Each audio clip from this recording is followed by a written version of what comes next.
Finally आज चाहिँ हाम्रो भान्सामा मोमो पाक्दैछ। हामी चाहिँ ठुलो परिवारहरूको जम्का भेट छ।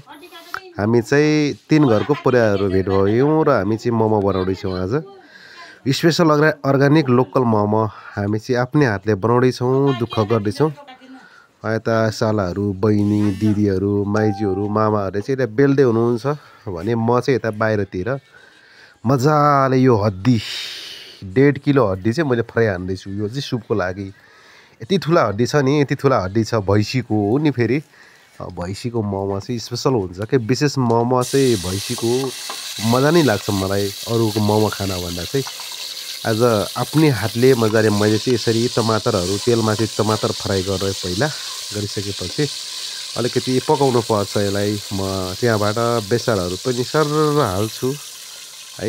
अब यसरी यो हड्डी हो, फेरि यो ठुलो हड्डी छ एकदमै। हामी मान्छे पनि 12 जना छौँ। 12 जनाले चाहिँ यो हड्डी खानालाई चाहिँ रेडी छ।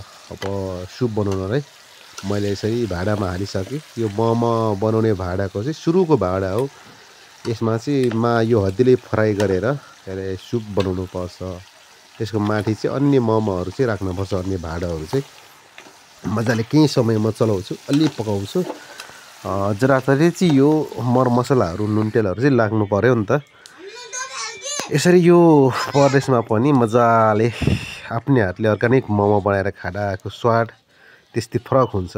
मैले यसरी 1, 2, 3 खन्यमा चाहिँ मोमो प्याकिङ गरेँ र राखेँ मैले मजाले। यसरी म पकाउँदैछु ठुलो आगोमा। ग्यासमा पकाउँदा त धेरै ग्यास सिद्धिन्छ, त्यसैले यसरी मोमो देखाएँ। हामी चाहिँ आगो यो दाउराले आगो बालेर चाहिँ हामी बनाउँदैछौँ भने भित्र चाहिँ यसरी फ्री सम्पूर्ण मान्छेहरूले चाहिँ यसरी मोमो प्याकिङ हुँदैछ। कतिपयले मोमो बनाउँदैछन्, कतिपयले बेल्दैछन् भने कतिपयले चाहिँ यसरी मोमो पनि बनाउँदैछन्। हामी चाहिँ स्पेसल्ली अब व्यापार गर्ने पनि रेडीमा छौँ कि मजाले सक्छ नि त। यति गरिसकेपछि त होइन, आफ्नै हातको टेस्टी स्पेसल हुनेवाला छ आज। यता यति धेरै छ नि, यो हामी चाहिँ बनाइराखेका छौँ। हामी अहिले करिब आधी समयमा छौँ क्यारे।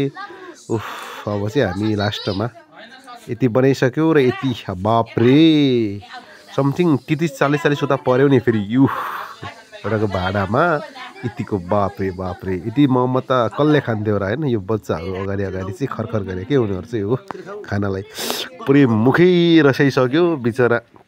पारि सानो बाबु भने यतापट्टि भान्जाहरू, दिदीहरू। हाम्रो यो चाहिँ सानो भान्जा हो नि। फेरि उनले चाहिँ मजाले खाँदैछन् ड्वाम तिन चार उता मुखमा हालेर बिचरा खान मन लागेको रहेछ धेरै। टेस्टी, एकदम टेस्टी छ नि। यो मेरो बाबु, मेरो लाइसेन्स, यसले पनि मजाले खाँदैछ। 30 वटा 40